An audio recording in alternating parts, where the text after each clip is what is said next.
మనం చెప్తున్నది ఏంది, మనకు ఇప్పుడు ఎస్సీ ఎస్టీ సోదరులు కాన్సిక్వెన్షియల్ సీనియారిటీ ఇష్యూలో తప్పుదో పట్టిస్తున్నారు. మనం ప్రమోషన్లలో రిజర్వేషన్ పెట్టొద్దని చెప్పలేదు, కాన్సిక్వెన్షియల్ సీనియారిటీ ఇవ్వద్దని చెప్పలేదు. దాన్ని ఎట్లా అమలు చేయాలనే పద్ధతిలో దాదాపుగా 15 అంటే ఇది 2000 ఇయర్లో 77వ రాజ్యాంగ సవరణ చేసి మొట్టమొదటిసారిగా ఎస్సీ ఎస్టీ ఉద్యోగులకు వారికి ప్రాతినిధ్యం లేనట్లయితే అంటే అడిక్వేట్ రిప్రజెంటేషన్ లేకుంటే మాత్రమే పదోన్నతులలో రిజర్వేషన్ పెట్టాలని ఆనాడు రాజ్యాంగ సవరణ జరిగింది. మన ఉమ్మడి రాష్ట్రంలో 2003 నుంచి ఆ జీవో ద్వారా అమలు చేస్తా ఉన్నారు. దాని తర్వాత 85వ రాజ్యాంగ సవరణ జరిగింది. దానిలో చెప్పినటువంటి సవరణ ఏంది, ఎస్సీ ఎస్టీలకు ఉద్యోగులలో ప్రమోషన్లలో రిజర్వేషన్ కాదు, కాన్సిక్వెన్షియల్ సీనియారిటీ కూడా ఇవ్వాలని చెప్పింది. ఇచ్చిన జీవోలను లోపభూయిష్టంగా అమలు చేస్తూ ఇంతకాలం జరిగింది.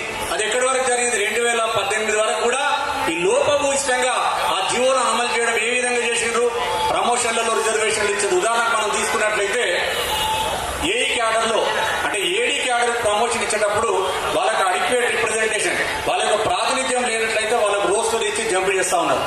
అంటే ఒక ఏఈ ఎస్సీ ఎస్టీ కానీ ఇప్పుడు ఫిజికల్ హ్యాండిక్యాప్డ్ కూడా 2013 నుంచి ప్రమోషన్లో రిజర్వేషన్ అమలు అవుతా ఉన్నాయి.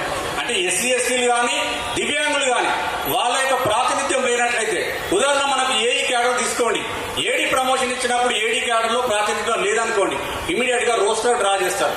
డ్రా చేసి వాళ్ళ యొక్క రోస్టర్ ప్రకారంగా ఎంతమంది అయితే వాళ్ళ ప్రాతినిధ్యం లేరో వాళ్ళను పైకి జంప్ చేస్తారు. జంప్ చేసిన తర్వాత ఒకసారి జంప్ తీసుకున్న ఉద్యోగి యొక్క దాని సీనియారిటీని ఏమంటారు, రెగ్యులర్ సీనియారిటీ కాదు, అది కాన్సిక్వెన్షియల్ సీనియారిటీ.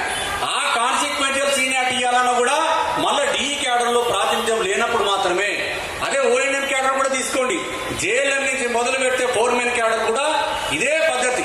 ప్రమోషన్ లో రిజర్వేషన్ ఇవ్వాలన్నా ప్రాతినిధ్యం లేకపోతేనే, ప్రమోషన్ లో రిజర్వేషన్ పొందిన ఉద్యోగికి కాన్సిక్వెన్షియల్ బెనిఫిట్ కాన్సిక్వెన్షియల్ సీనియారిటీ ఇవ్వాలన్నా ప్రాతినిధ్యం లేనప్పుడు మాత్రమే.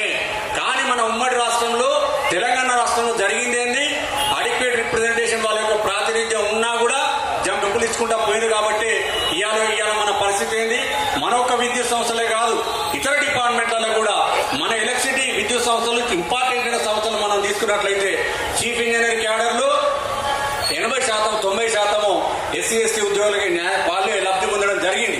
మరి ఇలా సూపరింటెండెంట్ ఇంజనీర్ ఎస్సీ క్యాడర్లో తీసుకోండి, 60 నుంచి 70% ఇప్పుడు ఆక్యుపై చేయడం జరిగింది. మిత్రులారా, మనం విధిస్తే రేపు డిఈ క్యాడర్లో నెక్స్ట్ రాబోయే 5 సంవత్సరాలలో డిఈ క్యాడర్లలో బీసీ ఓసీలు ఉద్యోగులు వచ్చే అవకాశం కూడా లేదని ఈ సందర్భంగా తెలియజేస్తున్నా.